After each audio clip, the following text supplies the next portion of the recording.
Bonjour à tous, ravi de vous retrouver pour cette nouvelle méditation collective en direct. Nous sommes en direct aujourd'hui, le 2 avril, le 3, vous savez, je vis hors du temps, alors les dates ne comptent pas beaucoup pour moi. Et en tout cas, je suis très heureux de me retrouver avec vous. Alors, il va y avoir plein de choses dans cette méditation collective, pardon. Je me suis laissé juste distraire un moment par le chat qui montait. Beaucoup de choses. Il y a Olivier Béra, si vous vous souvenez, qui nous a envoyé un film depuis Madagascar où il se trouve, et je ne sais pas si vous vous rappelez, nous avions fait un appel aux dons pour les aider, et vous allez voir vraiment combien vos dons ont été précieux, et qu'on fait vraiment les choses tout en le respectant. J'y reviendrai après. Tout à la fin de la vidéo, petite surprise aussi, une vidéo qu'a compilée Loïc, mais je vous en reparlerai aussi tout à l'heure. Alors je suis obligé de faire un petit peu doucement parce que j'ai eu sans gravité, mais j'ai eu un petit accident, ce qui fait que j'ai les côtes un peu qui souffrent, donc je vais essayer de ne pas rire. Pourtant c'est pas la chose que je fais le moins, de rire. On devrait rire d'ailleurs. Et j'en profite parce que nous vivons surtout dans la famille de Nathalie, qui, vous savez, fait partie de Planète Altruiste, elle fait partie de l'équipe, mais aussi c'est ma femme. Et donc, ils viennent de vivre un décès dans leur famille. Et oui, c'est extraordinaire parce que chaque fois qu'il y a un décès, on est dans une culture où on vit comme si jamais rien n'allait nous arriver. Comme si on n'allait pas mourir finalement, on ne veut pas en entendre parler. C'est quelque chose d'assez extraordinaire. Et puis pratiquement chaque fois, j'ai pu assister à des décès, et maintenant à mon âge, il commence à y avoir quelques-uns, il y a toujours souvent beaucoup de regrets. Et c'était un sage indien qui disait, il n'y a rien de pire que le regret au moment où on va mourir. Parce qu'on voit, parce que le moment de la mort, c'est un grand moment. C'est un moment où on dit souvent, on voit toute notre vie défiler, mais surtout, on voit comment on l'a vécu, puis on voit en même temps comment on aurait pu le vivre. Sauf que là, maintenant, il est trop tard, on est obligé de partir. Et on voit à quel point on s'est perdu dans des peccadilles, dans des choses qui n'en valaient vraiment pas la peine. Et puis aussi, on se dit qu'avec cette personne, on aurait pu vivre des choses, on aurait pu se dire des choses, on n'a pas osé dire des choses. Puis on voit tous nos manquements, tout ce qu'on aurait pu faire. Et la mort, c'est un rappel aussi de l'instant, on parle d'être là.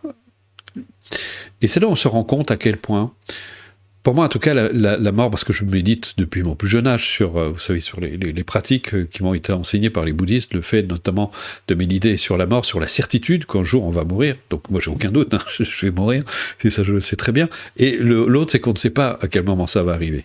On peut se créer des hypothèses, on peut s'inventer des choses, mais en fait on n'en a aucune idée. Et j'ai vu d'ailleurs la personne dont je vous parle est décédée jeune.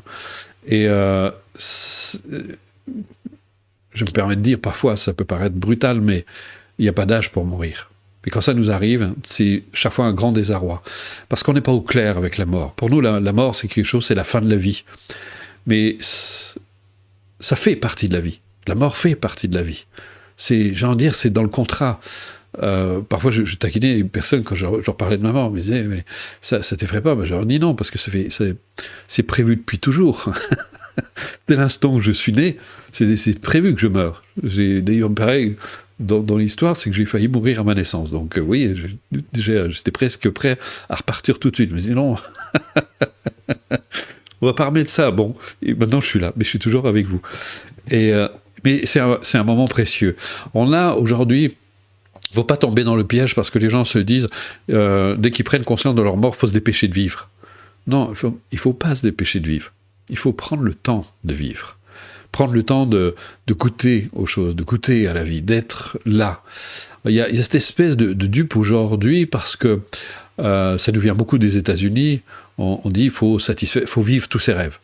Donc on est encore dans cette société de désir. On se dit, bon voilà, je vais courir après tous mes désirs, je vais satisfaire tous mes désirs, il faut que j'en profite. Il y a cette notion de profit au lieu de bénéficier. Il faut qu'on profite de la vie, on veut profiter de la vie, mais on ne profite pas de la vie, on bénéficie de la vie. Bénéficier, bénédiction, c'est une bénédiction la vie. Quand vous goûtez, vous prenez le temps d'être, prendre le temps d'être avec les autres, prendre le temps d'être avec vos amis. Si vous avez des animaux, prenez du temps avec eux. Prenez le temps de les regarder. Vous allez voir, c'est une richesse extraordinaire. Prenez le temps de regarder vos enfants, même s'ils ne sont pas parfaits, même s'ils vont complètement à l'opposé de ce que vous aimeriez, parce qu'il y a les différents âges par lesquels nous passons tous. Prendre le temps de regarder aussi. Et c'est ça le problème, c'est qu'on ne regarde pas. Nous ne regardons pas ce que nous faisons. Et après, nous sommes étonnés de ce qui nous arrive. Et c'est Dalai Lama qui ne cessait de dire regardez ce que vous faites. Pas dans le sens où, vous savez, nos parents parfois nous disaient regarde ce que tu fais, pour nous engueuler aussi. Non, prenez le temps de regarder ce que vous faites. Regardez là où vous mettez les pieds. Regardez comment vous vous exprimez. Regardez comment vous pensez. Regardez comment vous agissez aussi. Et vous serez édifié, vous comprendrez comment vous semez les graines de votre souffrance. C'est précieux, c'est ça. Et de se dire, et là, vous n'aurez plus le sentiment de gâcher votre vie, parce que vous allez apprendre. Vous ne ferez peut-être pas tout ce que vous voulez, vous ne réaliserez peut-être pas tous vos rêves, vous ne réaliserez peut-être pas tous vos désirs, mais vous allez vivre. Vous allez vivre pleinement, vous allez vivre en conscience, vous allez amener de la conscience dans votre vie. Et comme ça, vous n'aurez pas de regrets. Vous savez, si on m'annonçait demain que je vais mourir, j'ai aucun regret, vraiment. Je suis en paix avec ça. Je suis vraiment en paix parce que j'ai fait de mon mieux, ça n'a pas été parfait, j'ai fait beaucoup d'erreurs, j'ai fait beaucoup de gourdes dans mon existence, des choses dont je ne suis absolument pas fier, mais j'ai tiré bénéfice de tout ce qui m'est arrivé. Comme disait Aldous Huxley, l'expérience, ce n'est pas ce qui vous arrive, mais ce que vous faites de ce qui vous arrive. Et tant qu'à semer des graines, autant semer des bonnes graines, des graines qui participent à votre bonheur, qui participent au bonheur des autres, au bonheur de tous. Et je suppose que si vous êtes là, à ces méditations collectives, c'est un peu pour avoir ce rappel. Je ne peux pas le faire à votre place, évidemment. Si vous ne le faites pas, si vous vous contentez de venir aux méditations, c'est un peu comme, vous savez, les gens, ils vont à la messe tous les dimanches. Bon, maintenant, ça se fait de moins en moins, mais parce qu'elles se vident, les églises. Parce que c'est un peu vide, ce qui est transmis. Mais j'espère qu'il n'y a pas de chrétiens, parce qu'il y en a qui vont mollo là. Mais bon, moi, je suis allé à la messe aussi, et j'ai un immense respect, évidemment, pour ces religions. J'ai fréquenté des prêtres extraordinaires, vraiment des gens adorables. Mais je pense que il ne faut pas avoir peur d'être honnête. Il ne faut pas avoir peur de regarder les choses en face. Et même dans le monde de la méditation, il y a beaucoup d'esbroufs aujourd'hui. Les gens racontent n'importe quoi. C'est de la séduction intellectuelle. Vous avez plein d'auteurs comme ça. Puis, alors les gens se disent, vous savez, c'est fantastique. Il est connu. Alors, c'est quelqu'un d'important. C'était pareil quand j'ai écrit mon premier livre. Tout le monde me dit, mais tu te rends compte maintenant, t'es écrivain. Oui. Franchement, c'est rien, c'est des lignes sur un bout de papier, c'est tout. Ça fait pas moins de moi quelqu'un de plus important. Donc je reviens à ce que je voulais vous dire, mais ne perdez pas de votre temps. Ne perdez pas votre temps avec des disputes, ne perdez pas votre temps avec des pécadilles, ne perdez pas votre temps à courir après tout et n'importe quoi. Prenez le temps. Prenez le temps. Prenez le temps de vivre chaque moment que vous vivez. Et prenez le temps, comme je viens de vous le dire, de regarder ce que vous semez. De regarder ce que vous répandez autour de vous, de ce que vous mettez autour de vous. Parce que ça, c'est ce que vous récolterez. Plus tard, pas tout de suite, parce que les gens aujourd'hui, ils sont pressés, ils veulent un résultat tout rapide. Je vois, là, il y a des personnes qui ont commencé des courses, ont déjà entendu « Ouais, mais j'ai pas de résultat. » Ça fait une semaine qu'ils pratiquent. Je me dis, ils sont quand même extraordinaires. Les gens veulent des résultats tout de suite. C'est pour ça qu'ils sont prêts à avaler n'importe quel médoc qui va leur détruire le foie ou l'estomac. Ils se disent « Ah bah ça y est, maintenant j'ai plus mal à la tête, c'est bon. » Mais ils ont flingué leur foi. Et c'est ça notre culture aujourd'hui. C'est du grand n'importe quoi. Je crois qu'il faut bien le lire. Il y a une espèce de quelque chose de très insensé dans notre culture. Donc prenez le temps. Et vous voyez, parce que souvent, le problème de cette société de désir, on veut plein de choses. On veut ça, on veut un mari, une femme, des enfants, on veut la voiture du dernier cri, puis après on a des crédits, il faut payer, et puis après souvent on a tellement de choses qu'on ne sait même plus quoi en faire parce que ça demande une gestion absolument fantastique. Alors que si au contraire vous avez une vie simple, vous simplifiez votre vie, vous n'avez pas 50 000 trucs à gérer. Et ça vous permet d'avoir du temps, ça vous permet de prendre le temps. Vous avez l'essentiel. Une fois que vous avez l'essentiel, c'est genre un de mes amis me demandait mais si demain tu gagnais au loto, d'abord il faudrait que je joue. Mais si demain tu gagnais ou alors on t'offre une grosse somme de plusieurs millions, qu'est-ce que tu fais? Je lui dis ce que j'ai toujours fait, ce que je continue à faire, et je continuerai à transmettre, je continuerai à partager avec vous. Et puis cet argent, j'en donnerai certainement une bonne partie à des associations, et puis ça me permettrait de réaliser un des grands projets qu'on a dans Planète Altruiste, mais c'est tout. C'est pas ça l'essentiel. L'essentiel, c'est l'amour, c'est la compassion, c'est ce que vous semez autour de vous, c'est ce que vous semez en vous aussi, et qu'à un moment, eh bien, vous finissez par récolter. Parfois, on peut douter, vous savez, de là où je viens, j'ai eu une expérience, une enfance vraiment très chaotique, très difficile. C'était vraiment, c'était digne d'un roman de Zola, mais j'ai persévéré, j'ai continué. Malgré l'obscurité, j'ai continué à semer. J'ai pris des coups, j'ai vécu des choses que je ne souhaite pas à mon pire ennemi. Mais aujourd'hui, la récolte, elle est là. Malgré vents et marées, malgré tout ce qui a pu m'arriver dans l'existence, j'ai continué à semer. Encore, et encore, et encore. Et j'ai continué à semer. À toujours semer de l'amour, de la compassion, de la bienveillance. Et puis, ça commence à se répandre, ça prend le pas. Ça prend de plus en plus le pas. Et il y a un moment, vous baignez dedans. Ça devient même une évidence. Vous dites, mais c'est dans l'ordre des choses. Et là, vous dites, voilà, ça, c'est la récolte. Et au moment de partir, vous dites, voilà, j'ai semé. Et je pars avec cette récolte. C'est ça, avec ça que vous allez partir. C'est pas avec des millions. C'est pas avec de l'argent. C'est pas avec tous les gens que vous avez spoliés. C'est pas tout le mépris que vous avez semé autour de vous, etc. Effectivement, vous allez partir avec le mépris. Si vous avez cultivé le mépris, si vous avez cultivé la colère. Ça ne veut pas dire que vous ne devez pas ressentir de la colère, c'est naturel. Quand je vois tous les dégâts qu'on fait aujourd'hui, cette espèce on a perdu la boule, il n'y a plus aucun bon sens dans notre culture, c'est terrible. Donc ça peut réveiller de la colère, mais ne la suivez pas, cette colère. Laissez-la être, c'est compréhensible, mais ne la nourrissez pas. Revenez. Et c'est ça la pratique, revenir là où vous êtes. Et cultivez, faites des bonnes choses. Voilà, c'est semer autour de vous. Et c'est ça qui fera que vous serez vraiment heureux dans votre existence. Vous serez vraiment très heureux. Et même fier de vous, parce que vous vous dites, voilà, j'ai semé, et voilà, il faut récolter. Et puis, plus vous allez aimer. Comment dire ? Les gens vous le rendront bien, parce qu'il y a un phénomène de résonance qui se fait. Quand vous cultivez l'amour, la compassion, ça vous revient. Je vois aujourd'hui, je reçois tellement de votre part. C'est tellement merveilleux, c'est tellement magique. Mais c'est ça, le donner et le recevoir. Vous donnez. Mais vous donnez sans vous préoccuper de recevoir. Je vois tellement de gens qui me disent, mais moi, j'arrête pas de donner. Et les gens, ils profitent. Vous ne donnez pas, ça veut dire que c'est pas authentique, vous n'êtes pas en train de donner, vous êtes en train de donner parce que vous voulez que les gens fassent attention à vous, vous donnez parce que vous voulez recevoir de l'amour en échange. C'est pas un don, ça c'est pas un don. Quand vous donnez de l'amour, vous donnez de la compassion, vous donnez, voilà, c'est donner, recevoir. Et au contraire, même vous accueillez. Quand si quelqu'un vous critique, vous juge, vous calomnie, etc. C'est une chance pour vous d'être moins vulnérable à ce genre de circonstances adverses. Donc ça, c'est vraiment... ça, c'est l'attitude juste. C'est ça, vraiment, l'attitude juste.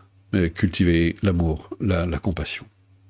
Alors, je vais vous montrer tout ce que vous avez donné, notamment quand on a fait appel à vous. Vous avez vu, alors il y a peut-être des nouveaux qui ne comprennent peut-être pas de quoi on parle, mais on a lancé une action il y a plusieurs mois, parce qu'Olivier Béra, avec qui nous travaillons, qui est un des conseillers scientifiques d'ailleurs de Planète Altruiste, qui a créé la forêt de Vuiman à Madagascar, il y a un moment, ils ne pouvaient plus payer il n'y avait plus d'argent pour payer les enseignants, les infirmières, ils n'étaient plus payés depuis plusieurs mois. Il faut savoir, je rappelle, c'est que le salaire moyen à Madagascar, c'est 1 euro par jour. Ça vous paraît complètement incroyable. Donc moi, je me suis dit, si on donne tous un peu, on peut les aider, on ne va pas les laisser dans la misère. Alors, le problème, vous voyez, c'est que j'entends des personnes qui nous disent « Ouais, mais il y a déjà plein de misère en France, pourquoi on ne les aide pas ?» Alors, on les aide aussi. Vous savez, moi j'étais SDF, je sais ce que c'est. Donc, mais là-bas, ce que j'aime, vous voyez, chez eux, et vous allez le voir, c'est que ils n'agissent pas comme des assistés. Tout ce que vous allez leur donner, ils vont l'utiliser.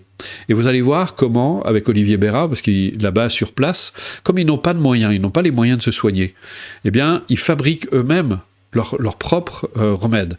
Et entre autres, des huiles essentielles. Et ça, vous allez voir, ça fait partie des projets d'Olivier Béra avec Aroma Forest.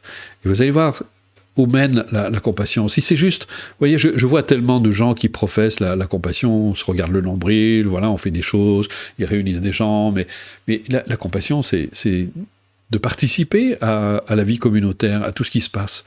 Alors je reviens à ce que je disais tout à l'heure, mais pourquoi pas Madagascar? Pourquoi pas les autres? Parfois, il y a des personnes qui disent « Mais il y a tellement de misère dans le monde, pourquoi s'occuper des animaux ?» Mais ça n'empêche pas. Pourquoi ne pas s'occuper des animaux aussi? On peut s'occuper de tout ça. On peut avoir de la compassion pour tous. Pourquoi est-ce qu'on devrait limiter notre compassion? Notre compassion, c'est pour tous. Pour les humains, pour des animaux, pour la planète aussi. Donc voilà. Et puis, Olivier Béra fait vraiment des choses magnifiques. C'est quelqu'un qui est droit, qui est honnête. Je peux vous assurer que tout l'argent que vous avez donné à cette association, elle est partie dans les mains des personnes de Madagascar, des Malgaches. Donc rien n'a été perdu, rien ne s'est dispersé au passage, personne ne s'est servi. Ça, je peux vous assurer que 100% de l'argent que vous avez versé, il est allé là-bas pour payer le salaire des enseignants. Mais là, vous allez découvrir un autre aspect, c'est de voir comment les Malgaches, justement, se prennent en main pour essayer de faire des choses. Donc, comme je disais, ils se soignent eux-mêmes, ils créent leurs propres huiles essentielles, ils font des choses extraordinaires. C'est vraiment fantastique. Donc là, maintenant, je vais vous laisser avec Olivier qui nous a fait cette petite vidéo. Donc j'invite Loïc à la lancer. Voilà, et on se retrouve tout de suite après. Un nouveau voyage pour moi à Madagascar et je voulais faire un clin d'œil à Planète Altruiste. Nathalie, Bruno et Loïc m'ont demandé quelles sont les nouvelles de Vuiman. C'est super que vous nous soutenez tous et aussi tous ceux qui suivent Planète Altruiste. Donc je vous dis, j'y vais. Quelles sont les nouvelles? C'est qu'on a lancé la commercialisation des huiles essentielles pour soutenir les communautés locales. Et j'y vais là pour voir aussi où est-ce qu'on en est des états de la recherche, parce qu'on essaie de travailler sur des nouveaux plans pour mieux valoriser les ressources locales, pour qu'elles soient mieux protégées, mais aussi voir comment on propose aux gens localement d'avoir des soins avec ces huiles essentielles qu'on exporte pour qu'on partage tous ensemble. Et on vous invitera tous donc à venir sur aromaforest.com.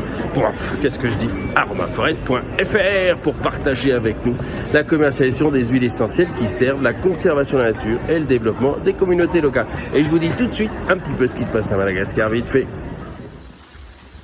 Voilà arrivé à Vuiman, en forêt tropicale humide. La forêt de Vuiman est une des plus riches au monde en termes de biodiversité.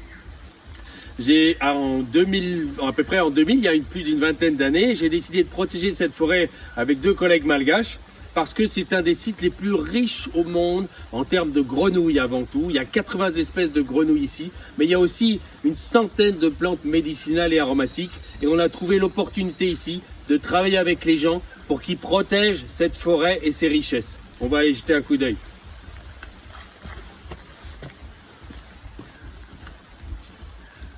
Là, on arrive dans notre base d'accueil de Vuiman, où vous êtes tous bienvenus.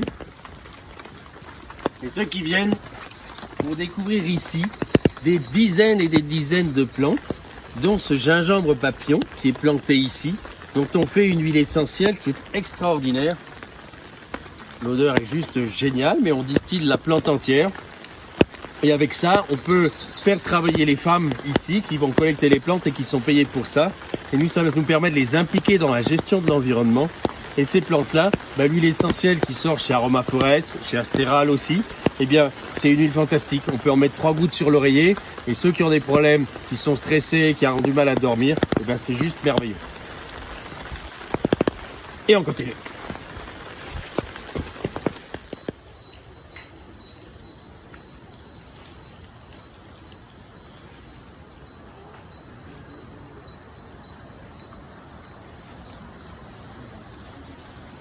Et voilà notre base ici, où en fait on a monté un laboratoire au sein même, à l'orée de la forêt. Et ici, on fait de la production d'huile essentielle expérimentale pour tester des nouveaux produits qu'on va sortir. Après, on a des équipes qui font la multiplication des plantes avec les paysans locaux. Le but ici, c'est d'impliquer les gens dans la protection de cette forêt extraordinaire qui est autour de nous.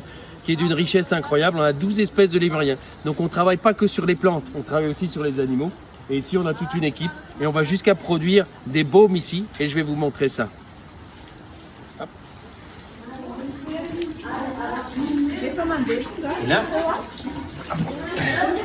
Et là, on a les distillations pilotes, les nouvelles huiles essentielles sur lesquelles on travaille. Il y a des nouvelles citronnelles sur lesquelles on travaille ici. Il y a le riz tartare qu'on vient de distiller. Avec des trucs magiques. Vous allez pouvoir découvrir ça sous peu. Et donc, monsieur le service, qui est le chef du laboratoire expérimental. Mais on va aussi aller voir les jeunes femmes, parce qu'on essaye aussi d'aider les gens ici à utiliser eux-mêmes les huiles essentielles. Il n'y a pas de raison qu'on fasse que de l'exportation de ces super produits. On veut aussi promouvoir l'usage local avec notre association Tam Tam Victoire. Vous allez découvrir un autre jour. Allons les voir. Et ici, je vous présente Maëva et son équipe de productrices de baumes et de mélange d'huile. Et qui font un travail super parce qu'en fait ici on utilise les huiles essentielles mais avec des baumes, donc des cires d'abeilles et des huiles végétales pour faire directement des médicaments pour le centre de santé ici qu'on a aidé de créer dans le village d'Ambabagnas plus au sud. Donc merci mesdames de votre dévouement et de votre travail.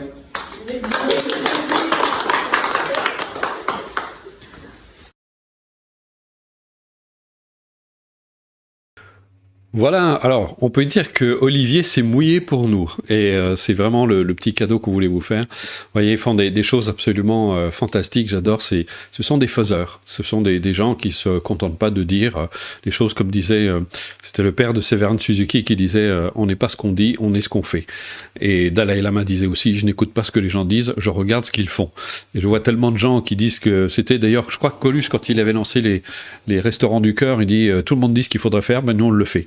Eh bien voilà, soyez des faiseurs, mais mettez des choses dans votre vie. Et encore une fois, merci vraiment, vous voyez à quoi servent vos dons, et c'est pas les seules actions, on en fait d'autres, on vous en parle pas forcément, mais dans Planète Altruiste, on essaie de rester actif, parce que pour moi, vraiment, ça n'a pas de sens d'être un méditant si ça nous ouvre pas le cœur, si ça ne nous amène pas à la compassion, à l'amour, et je dirais à la compassion active aussi, c'est-à-dire de mettre en application, de mettre en action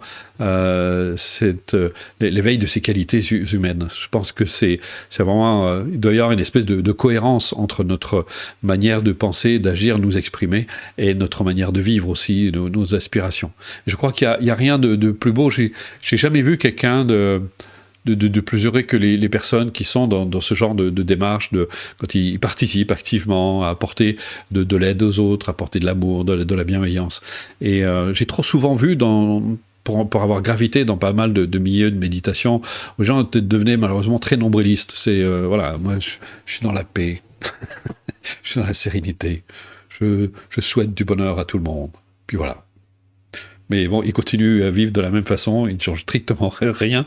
Dès que vous leur demandez de se bouger un peu les fesses, ils ne font plus rien. Donc, c'est extraordinaire. Alors, je vais encore recevoir un mail d'une personne qui me dit « Oui, vous vous permettez de juger les gens, etc. » Non, non. Je me contente de voir comment les gens sont. Et vous savez très bien que c'est vrai. Alors, mais souvent, il y a des personnes qui se sentent visées. Je ne sais pas pourquoi. C'est quand même très curieux. Il y a toujours, comme ça, une personne qui nous envoie un petit mot très sympathique. Mais bon, vous me connaissez. J'aime bien dire les choses telles qu'elles sont. Ça plaît pas. On prend pas. Eh bien, mais comme j'arrête pas de le dire, ces méditations sont gratuites. Personne n'est obligé de venir. Il n'y a pas d'obligation. C'est libre. Et j'espère que si vous êtes là, eh bien, c'est parce que ça vous plaît. J'aime trop la vie pour la gâcher dans des mensonges, des faux semblants, de faire croire aux gens que, vous savez, vous voyez bien, je m'affuble pas d'une manière un peu particulière pour me faire croire éveillé ou réalisé, accompli, enfin, les gens ou d'essayer de vous séduire avec des belles paroles, parce qu'il y a des personnes comme ça, ils aiment bien, ils vous disent, voilà, ils vous racontent des histoires sur l'éveil, sur la réalisation personnelle, etc. J'ai passé du temps avec des sages, je peux vous assurer, c'est tout sauf ce qu'on raconte. C'est des êtres exquis qui sont hilars, qui n'arrêtent pas de se bidonner, qui se marrent, qui sont très simples. Vraiment, et d'ailleurs, si vous avez un exemple, je vous recommande vraiment un film que j'ai vu il y a tout récemment. Ça s'appelle Johnny. C'est une histoire vraie. C'est l'histoire d'un prêtre qui a monté un centre de soins palliatifs. Mais regardez, c'est émouvant, c'est magnifique, c'est une belle histoire. Il était atteint d'un cancer du cerveau. Il est mort à l'âge de 37 ou 38 ans. Mais l'histoire est poignante. Et voilà, une mise en action de l'amour et de la compassion. C'est vraiment le genre de choses que j'adore. Je trouve ça extraordinaire, plutôt que voilà, les gens qui montent leur affaire, qui font plein. Oh, t'as vu tout le gros chiffre d'affaires que j'ai fait? J'ai gagné plein d'argent ce mois-ci, c'est fantastique, on va pouvoir se payer une Lamborghini. C'est tellement extraordinaire. Je me dis, et les gens, ils y croient. Et malheureusement, ils sont malheureux comme leurs pieds. Les 3/4 sont. J'ai jamais vu, j'ai fréquenté aussi des milieux très riches. Je peux vous assurer, j'avais un de mes amis qui était quasi milliardaire. Mais vraiment, j'ai pas eu envie de lui ressembler. Et je ne jalousais vraiment pas son argent. C'est pas. Le bonheur n'est pas là. Le bonheur, il est là où vous êtes et comment vous cultivez votre esprit. C'est là qui est vraiment le bonheur. Alors bien sûr, il y a des difficultés, il y a les contraintes de la vie. C'est pas toujours drôle d'être incarné. Hein. Faut payer ses impôts, vous devez rendre des comptes, enfin, bref. Mais ça fait partie de la vie. Si vous prenez un peu de hauteur avec tout ça, eh bien ça vous permet vraiment d'avoir une vie vraiment délicieuse et heureuse. C'est surtout, encore une fois, garder à l'esprit. Votre vie, c'est une émanation de votre manière de penser et d'agir. Quoi qu'il vous arrive, c'est toujours une information qui vous revient. C'est un peu comme une espèce de miroir. Faut pas vous dire, mais qu'est-ce que j'ai fait au bon Dieu pour, voilà, ou qu'est-ce que j'ai fait au monde pour qu'il m'arrive ce qui m'arrive. Ce qui vous arrive, ça arrive. La question, comme disait Aldous Huxley, l'expérience, c'est pas ce qui vous arrive, c'est ce que vous faites de ce qui vous arrive. Et donc de savoir tirer bénéfice pour avancer encore dans l'existence, de mettre du positif. Parce que ça aura tendance parfois à vous aigrir, vous arrive des tuiles. Combien de fois dans les conférences des personnes me font le témoignage, mon mari m'a quitté avec une plus jeune, j'ai été licencié, il m'arrive telle chose, etc. Et oui, je sais bien, croyez-moi, j'ai pas été épargné, mais c'est autant d'occasions, chaque fois, c'était cet acteur qui a joué dans Masque, je ne sais plus son nom, enfin bon bref, c'est pas important, il y en a un qui va sûrement le mettre dans le chat, eh bien il disait, parce qu'il est très versé dans la spiritualité, il disait toujours, tout ce qui vous arrive de négatif, c'est autant d'occasions de clarifier ce que vous ne voulez pas. Voilà. Plutôt que de vous mettre dans une position de victime, de dire, mais vous vous rendez compte quel grand malheur il m'arrive. C'est... Regardez, encore une fois, vous avez plein d'exemples comme ça, qui passent d'ailleurs sur Internet. Je ne sais pas si vous avez déjà vu l'homme tronc qui joue de la musique. Enfin, c'est extraordinaire. C'est des gens, on peut dire, qui n'ont rien. Il n'y a pas de bras, pas de jambes, enfin, juste des petits trucs. Et il est joyeux, il aime la vie. Je trouve c'est un bel exemple. Et nous, on est là à se plaindre du moindre petit truc. Ouais, mon iPhone, il marche plus, puis vous allez engueuler le vendeur parce qu'il vous a vendu de la merde, ou je sais pas quoi, et puis on se prend le chou pour vraiment des idioties. Donc, prenez de la hauteur, relativisez, parce que tous ces malheurs risquent de devenir vraiment des malheurs. Parce que vous en avez tellement, vous en voyez tellement, il y en a tellement partout, il y a tellement de raisons d'être malheureux, mais il y a tellement de raisons d'être heureux. Donc, réjouissez-vous. Voilà. Ce sera mon message d'aujourd'hui. Et tout de suite après la méditation, je vais, pour ceux, il y a pas mal de personnes qui aimeraient savoir ce qui se passe dans les stages. Alors, Loïc nous a fait une magnifique bande-annonce, mais il y a des personnes qui aimeraient y aller. Et Loïc va vous montrer quelque chose. Il a réalisé un petit film, vous allez voir, c'est juste génial. Et c'est une manière de permettre à tous ceux qui ne peuvent pas venir, eh bien d'en bénéficier aussi. Donc, mais je ne vous en dis pas plus. Et moi, je vous propose, on va pratiquer. Et je vous propose, là, on va pas faire le donner-recevoir. On va pratiquer, on l'a déjà fait, la pratique de l'équanimité. Alors, pour les nouveaux, je vous explique, c'est très simple. Vous allez penser d'abord à quelqu'un que vous aimez bien. Normalement, si vous l'aimez bien, ça devrait être aisé de lui souhaiter de connaître le bonheur, de se libérer de ces obscurcissements mentaux, ceux-là même qui créent la souffrance. Donc d'avoir ce lien vraiment, de lui donner vraiment de l'amour. Normalement, ça devrait vous mettre dans un état d'esprit bienveillant, aimant. Et ensuite, vous allez faire la même chose, après, des personnes pour qui votre sentiment, on va dire, est plutôt neutre, des gens que vous croisez, etc. Eh bien, vous allez essayer d'éveiller cette même compassion, ce même amour pour ces personnes. Et ensuite, vous allez élargir, on va aller un peu plus loin, et on va le faire sur des personnes pour qui notre sentiment, il est plutôt négatif. Là, il s'agit d'être honnête avec les sentiments qu'on peut avoir à l'égard de cette personne, mais de reconnaître que ça, ce sont ses comportements, mais que la personne elle-même, s'il était libéré de ces obscurcissements mentaux, eh bien, ça ferait une personne bienveillante, heureuse, épanouie, et qui créerait du positif. Donc, vous pouvez, sur cette base, lui souhaiter de se réaliser, de s'accomplir. Voilà, et vous le ferez, évidemment, pour vous-même. Donc, je vous propose, comme on le fait d'habitude, d'introduire par la prière. Allons-y. Voilà, par le pouvoir et la vérité de mes pratiques, puissent tous les êtres jouir du bonheur. Puisse chacun de mes actes, de mes gestes, chacune de mes paroles contribuer à l'éveil de tous. Puisse ma vie tout entière devenir un phare pour ceux et celles qui errent dans la souffrance. Puissé-je, par ma propre motivation, mes efforts personnels et mes réalisations, susciter ce même désir d'accomplissement chez les autres. Que toute ma vie, et quoi que je fasse, soit une œuvre, une lumière de liberté et de joie pour autrui. Voilà. Une bonne et saine motivation. Voilà. Prenez le temps de vous asseoir, mettez-vous dans les conditions propices pour pratiquer, d'être correctement assis, confortable, de façon à pouvoir permettre à votre corps de se détendre. Et là, vous allez ramener simplement l'attention sur vous-même, là où vous êtes, dans une attitude ouverte et bienveillante à votre propre égard. Prenez conscience de l'espace qu'occupe votre corps là où vous êtes maintenant.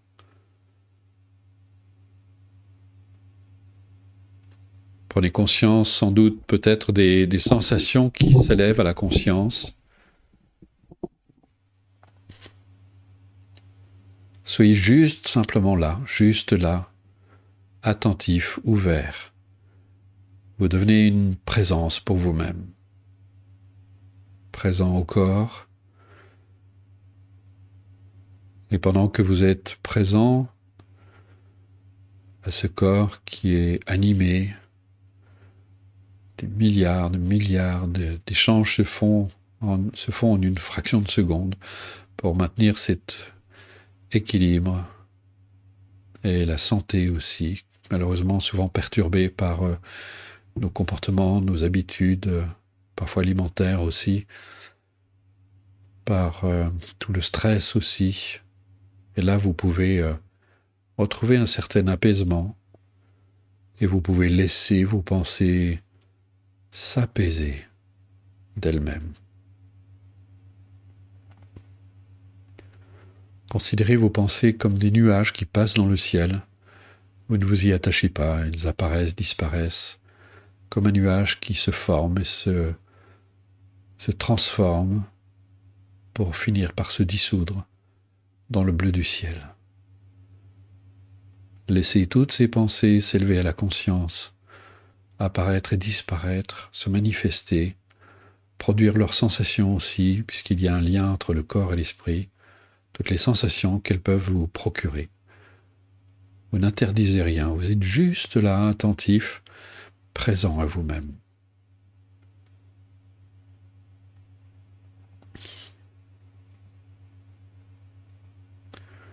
Laissez cette tranquillité s'installer en vous. Et si vous avez de la peine à rester présent, vous pouvez ramener votre attention sur le souffle, prendre conscience de votre respiration qui se fait toute seule, librement, sans que vous ayez besoin d'intervenir. Ça respire en vous. Ça respire tout seul. Et je vous laisse quelques instants en silence pour procéder.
Nous allons passer à la suite. Voilà, maintenant vous allez dans cet état d'esprit, d'ouverture, de tranquillité, vous allez penser à une personne que vous aimez bien, une personne qui éveille en vous ce sentiment de bienveillance, d'amour, de compassion. Je ne parle pas d'attachement, mais vraiment ce sentiment, presque un sentiment de tendresse. Vous pouvez penser, par exemple, si vous avez du mal à un enfant, pensez à sa joie de vivre, son innocence, toutes ces maladresses qu'il peut commettre aussi. Regardez-le regardez cette personne avec tout le détachement que confère cette pratique et d'avoir cette bienveillance à son égard, indépendamment de son comportement, de ses attitudes, de ce qu'elle peut manifester, d'avoir juste cette bienveillance, cette présence pour elle-même, en lui souhaitant en arrière-plan de pouvoir se libérer de ses propres obscurcissements mentaux et de se stabiliser dans la bienveillance, tout cela qui apporte le bonheur et la joie de vivre, dans les causes du bonheur finalement. Souhaitez-lui de vraiment réaliser, de trouver cette paix, cette sérénité. Soyez vraiment avec cette personne et laissez émaner de vous ce sentiment de bienveillance, d'amour, de compassion à son égard. Puisse-t-elle être libre des causes de la souffrance. Puisse-t-elle réaliser les causes du bonheur. Et là aussi, je vous laisse quelques instants en silence pour procéder, pour être avec cette personne et de vivre pleinement ce sentiment de bienveillance et d'amour.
Accueillez cette personne.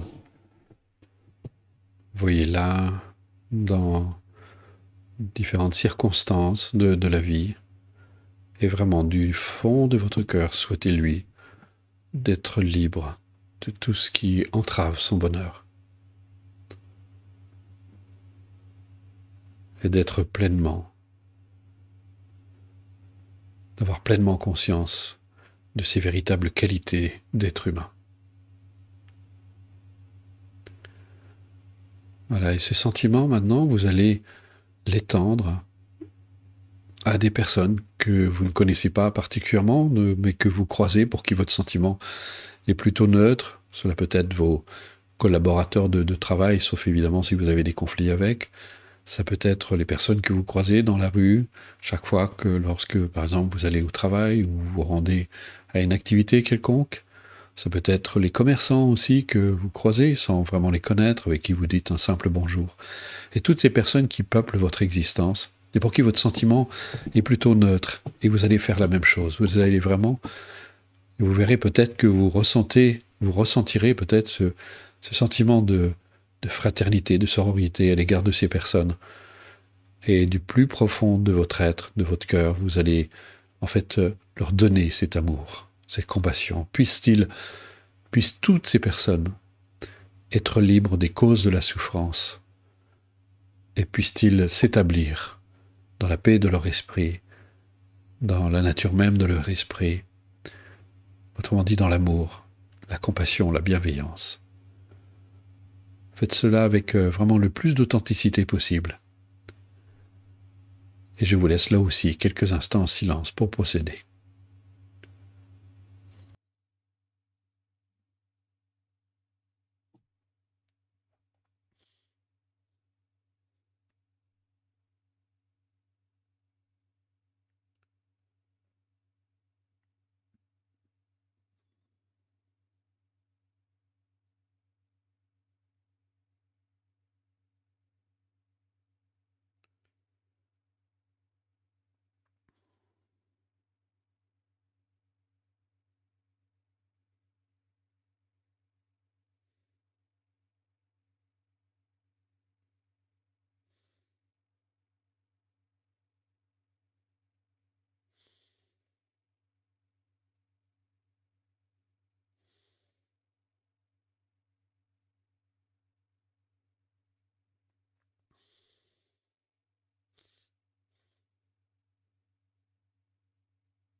Voilà, nous allons passer à la suite.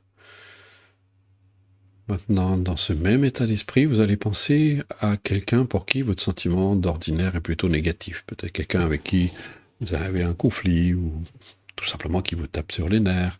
Ça peut être un collègue de travail, parfois c'est à la maison aussi. Et on a un peu de mal à prendre les distances. Donc soyez tout à fait authentique et honnête.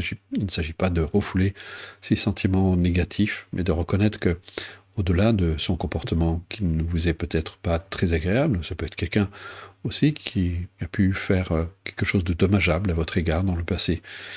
Regardez ce sentiment, accueillez vraiment votre sentiment négatif, mais reconnaissez que cette personne, au-delà de tout cela, indépendamment de son comportement, peut elle aussi se libérer de ses obscurcissements mentaux. Et peut-être, évidemment, qu'en se libérant de ces obscurcissements mentaux, elle sera certainement meilleure. Mais ça, c'est un autre sujet.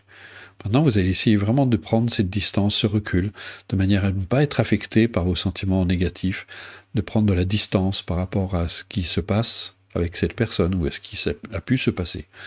Et vraiment, là aussi, d'émaner cet amour, cette compassion, puisse cette personne réellement se libérer des causes de la souffrance, de ses propres obscurcissements mentaux, et puisse-t-elle réaliser les causes du bonheur, prendre conscience de ses véritables qualités humaines.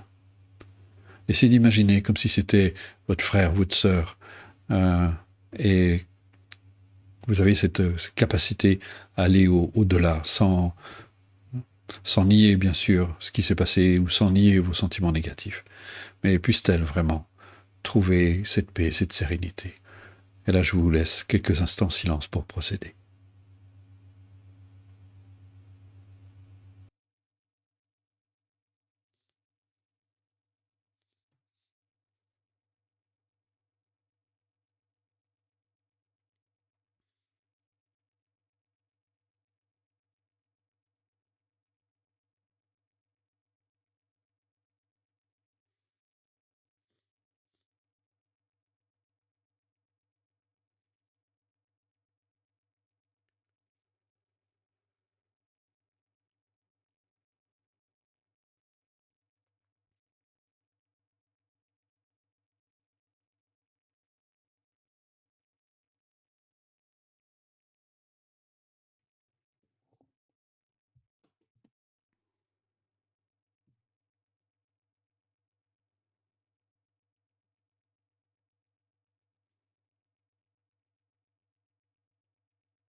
Voilà.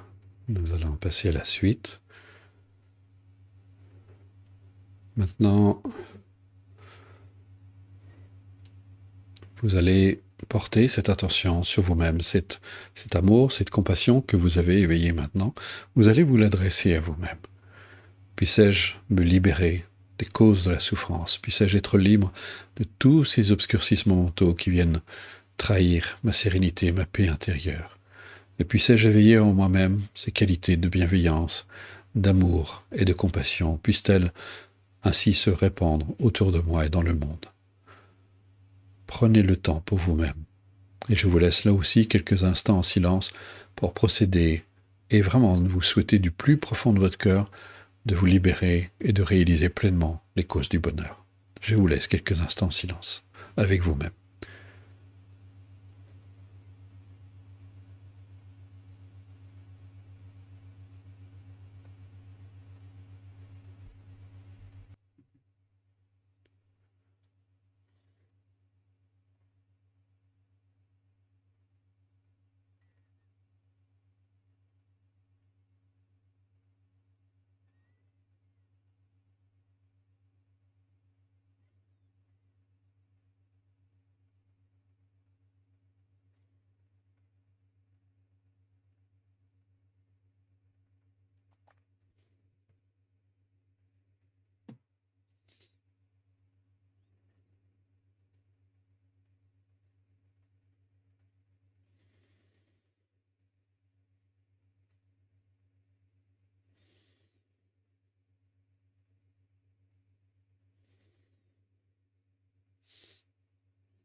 Voilà, je vous invite à interrompre votre exercice.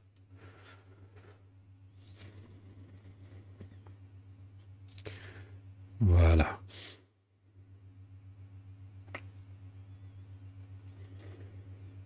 Voilà, prenez le temps de retrouver votre état d'être habituel.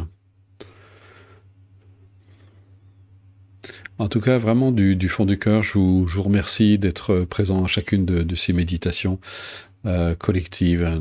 Merci vraiment de cultiver cette bienveillance, ce respect, cet amour envers vous-même, bien sûr, et envers les autres.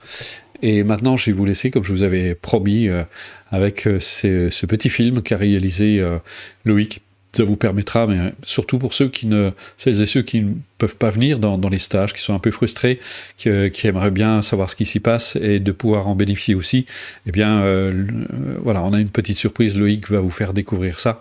Et j'espère que nous aurons le bonheur de vous retrouver dimanche prochain à une prochaine méditation collective. Et en attendant, ça aussi, c'est une action altruiste que vous pouvez faire. Répandez ça autour de vous, cultivez, faites savoir que ces méditations collectives existent pour qu'il y ait plus de monde et qu'on soit plus nombreux à pratiquer. Voilà, merci du fond du cœur d'avoir été là et je vous souhaite un très bon dimanche. Au revoir. C'est quand que vous commencez à vous donner? C'est quand vous commencez à accepter de recevoir.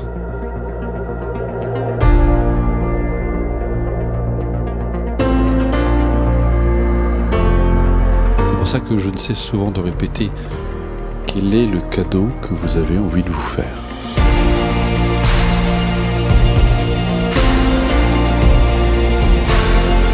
Il y a quelque chose de magique dans ce qu'on découvre ici. Je voulais me faire surprendre dans la vie, en fait, de m'ouvrir à quelque chose de nouveau.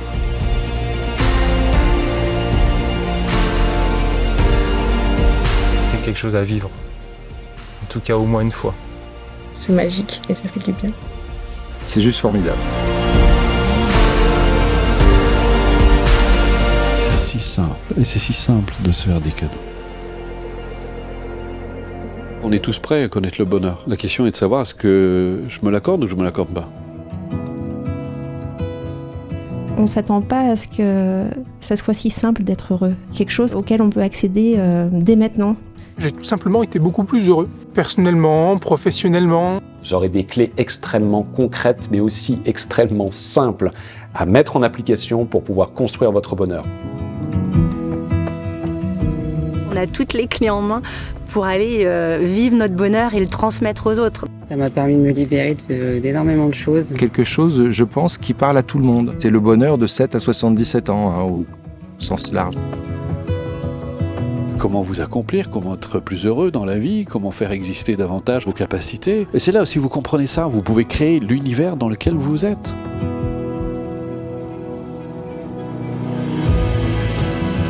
Ce que j'ai aimé, c'est l'aspect vraiment rationnel, cartésien des explications de Bruno. Son approche du bonheur, elle est simple et accessible. C'est vraiment des enseignements qui sont très riches et qui parlent. Je trouve ça génial parce que c'est vraiment à la portée de tout le monde. On en sort apaisé et on en sort remotivé. Il nous apporte des clés. Et ce qui me plaît beaucoup chez Bruno, c'est qu'il est hyper simple dans sa façon d'aborder les choses. Ça me parle parce que c'est très simple, c'est très facile d'accès. Cet homme-là, il est très accessible. Bruno est quelqu'un de crédible, de sérieux. Cherchez la paix. Parce que dans la paix, vous aurez aussi la clarté d'esprit. Vous restaurez vos forces aussi. Les pratiques, ensuite, je crois qu'il n'y a pas grand-chose à en dire si ce n'est que de les vivre. Vous allez voir la puissance, l'amour et la sérénité qui se dégagent.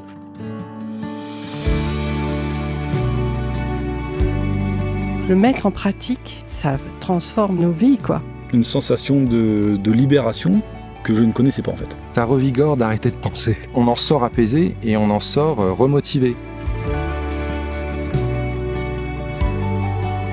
En un mot, waouh! Ça s'élève naturellement dès lors que vous arrêtez de vous bagarrer contre vous-même, que vous essayez d'être autrement que ce que vous êtes. En fait, vous emportez votre bonheur, vous avez la clé de votre bonheur partout où vous êtes. À travers l'histoire de Bruno, vous verrez que le bonheur est réellement possible. On sent la personne qui a vécu vraiment le bonheur par son expérience propre.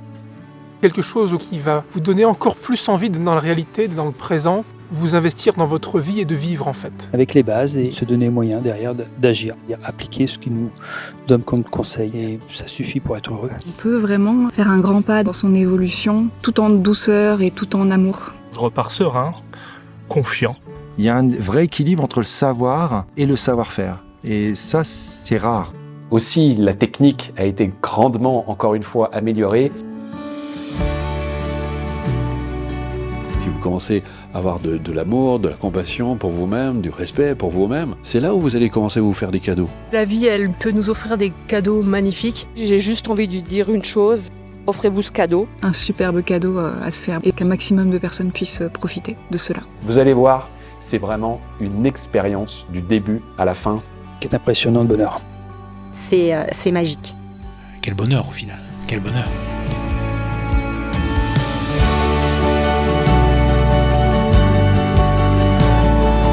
Bon, avec tout ce que vous avez eu dans ce stage, vous avez quoi créer votre bonheur, non ?